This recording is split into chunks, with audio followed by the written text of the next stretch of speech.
মধ্যপ্রাচ্যের ইতিহাস পাল্টে গেল এক রাতেই। দীর্ঘদিনের ছায়াযুদ্ধ আজ সরাসরি মহাপ্রলয়ে রূপ নিয়েছে। ইরানের ইসলামী বিপ্লবী গার্ড বা আইআরজিসি ইসরায়েলের ওপর ইতিহাসের সবচেয়ে ভয়াবহ এবং বিধ্বংসী হামলা চালিয়েছে। ইসরায়েলের সুরক্ষিত আয়রন ডোমকে তুড়ি মেরে উড়িয়ে দিয়ে তেহরানের ব্যালিস্টিক মিসাইলগুলো সরাসরি আঘাত হেনেছে তেল আবিব, হাইফা এবং রামাট ডেভিড বিমান ঘাঁটিতে।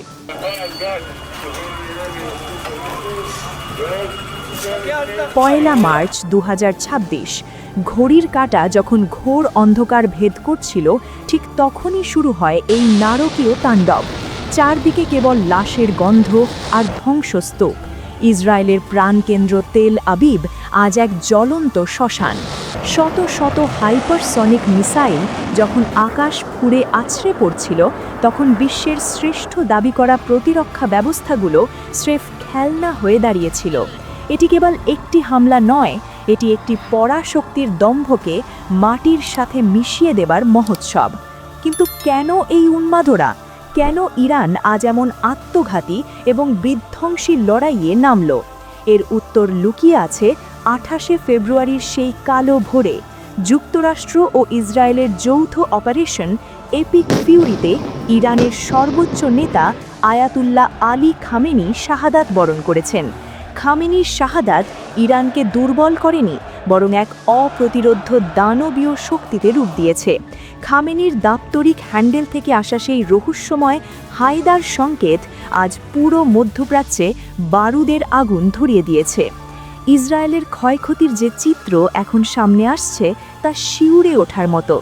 ইসরায়েলি সামরিক সূত্রগুলো স্বীকার করতে বাধ্য হচ্ছে যে নেভাটিম এবং তেল নোফ বিমান ঘাঁটি এখন কার্যত অচল। রানওয়েগুলোতে বিশাল আকার গর্ত আর ধ্বংস হয়ে যাওয়া কয়েক ডজন F-35 যুদ্ধবিমানই বলে দিচ্ছে যে ইরানি মিসাইলের নিখুঁত লক্ষ্যভেদের ক্ষমতা কতটা বেড়েছে। হাইফা বন্দরে নোঙর করা যুদ্ধজাহাজগুলো এখন আগুনের কুণ্ডলী। ইসরায়েলের ভেতরে নিহতের সংখ্যা কয়েকশো ছাড়িয়েছে এবং আহতের সংখ্যা কয়েক হাজার এগিয়ে ঠেকেছে। তাদের বিদ্যুৎ এবং যোগাযোগ ব্যবস্থা সম্পূর্ণ ভেঙে পড়েছে। এটি কেবল একটি সামরিক বিজয় নয়, এটি ইসরায়েলের প্রতিরক্ষা ব্যবস্থার পরাজয়ের এক জ্বলজ্বন্ত দলিল। আপনারা কি জানেন, ইরান কেবল ইসরায়েল নয়, একযোগে ১৪টি দেশে থাকা মার্কিন ঘাঁটিতে আক্রমণ করেছে। কাতারের আল উদেইদ বিমান ঘাঁটিতে থাকা আমেরিকার $১.১ বিলিয়ন অত্যাধুনিক NFPS-132 রাডারটি এখন স্রেফ ধুলোর স্তূপ। যে রাডার ৫,০০০ কিলোমিটার দূরের শত্রু চিনতে পারত, তাকেই অন্ধ করে দিয়েছে ইরানি ড্রোন। এর মানে হল, মধ্যপ্রাচ্যে আমেরিকার তথাকথিত নিরাপত্তা ছাতা এখন তাসের ঘরের মতো ভেঙে পড়েছে। সমুদ্রের নিচেও চলছে হাহাকার। জেবেল আলী বন্দরে গোলাবারুদবাহী মার্কিন জাহাজ MST এবং হাইফাতে অবস্থানরত দানবীয় রণতরী জেরাল্ড ফোর্ড সবই এখন ইরানের মিসাইলের তাণ্ডব লীলায় ক্ষতবিক্ষত।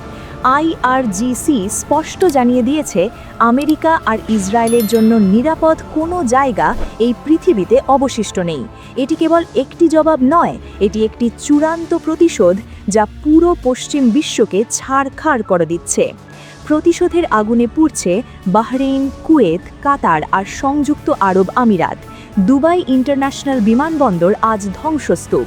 কুয়েতের আব্দুল আল মুবারাক ঘাঁটি থেকে শুরু করে সৌদি আরবের প্রিন্স সুলতান বিমান ঘাঁটি, সবখানে এখন কেবল আগুনের লেলিহান শিখা। ইরান প্রমাণ করে দিয়েছে, তাদের মিসাইল রেঞ্জের ভেতরে এখন পুরো মধ্যপ্রাচ্যের মার্কিন সাম্রাজ্য।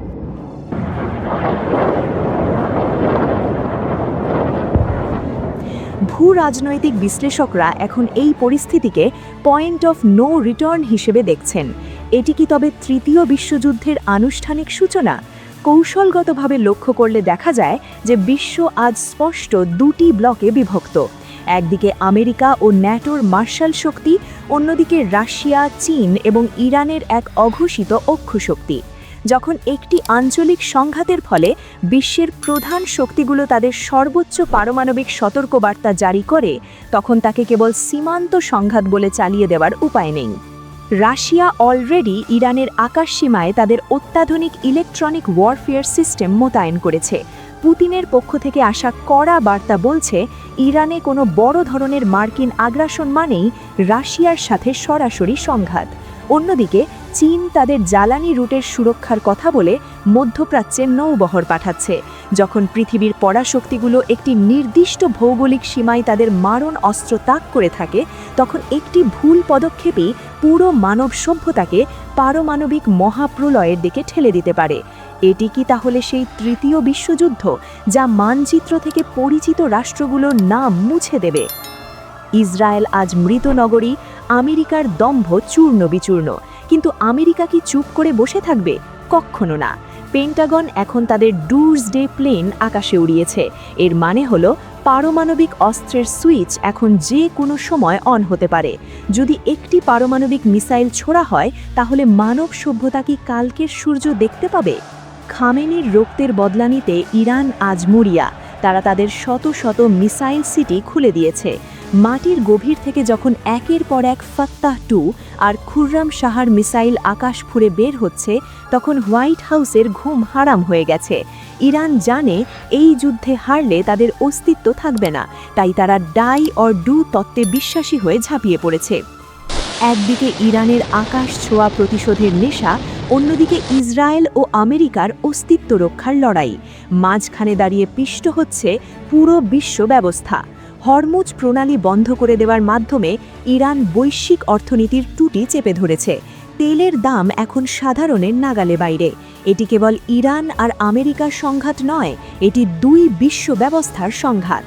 ইরানের এই তাণ্ডবে ইসরায়েল আর আমেরিকা আজ ছাড়খাড়। কিন্তু এই ধ্বংসযজ্ঞের পরিণাম কি শুধুই বিজয়ের আনন্দ, নাকি একটি পারমাণবিক মহাপ্রলয় যা মানচিত্র থেকে মুছে দেবে একাধিক রাষ্ট্র? বিবেচনা করুন, যদি তেহরান আজ মাটির সাথে মিশে যায়, তাহলে তারা তাদের সব ধরনের সামর্থ্য ব্যবহার করতে 1 সেকেন্ডও দেরি করবে না। অন্যদিকে ইসরায়েল তাদের স্যামসাং অপশন নিয়ে তৈরি। এর মানে হলো তারা মরলে পুরো বিশ্বকে নিয়েই মরবে। আমরা কি সত্যিই পারমাণবিক সংঘাতের দিকে এগিয়ে যাচ্ছি? দর্শক, ইতিহাসের এই রক্তাক্ত মোড়ে দাঁড়িয়ে আপনাদের কি মনে হয়? ইরানের এই বিধ্বংসী প্রতিশোধ কি সত্যি ইসরায়েল আমেরিকার পতন ঘটিয়ে তৃতীয় বিশ্বযুদ্ধের সূচনা করে দিল, নাকি ইরান তার হারানো সম্মান আর নেতার রক্তের বদলা নিয়ে এক নতুন পরাশক্তি হিসেবে আবির্ভূত হবে? এই প্রলয়ঙ্করী যুদ্ধের পরবর্তী আপডেট জানতে দ্য ডিকোড বাংলার সাথেই থাকুন। আপনার গুরুত্বপূর্ণ মতামত কমেন্টে জানাতে ভুলবেন না। আমাদের চ্যানেলটি সাবস্ক্রাইব করে বেল আইকনটি প্রেস করুন, যাতে কোনো গুরুত্বপূর্ণ বিশ্লেষণ আপনার মিস না হয়। ধন্যবাদ।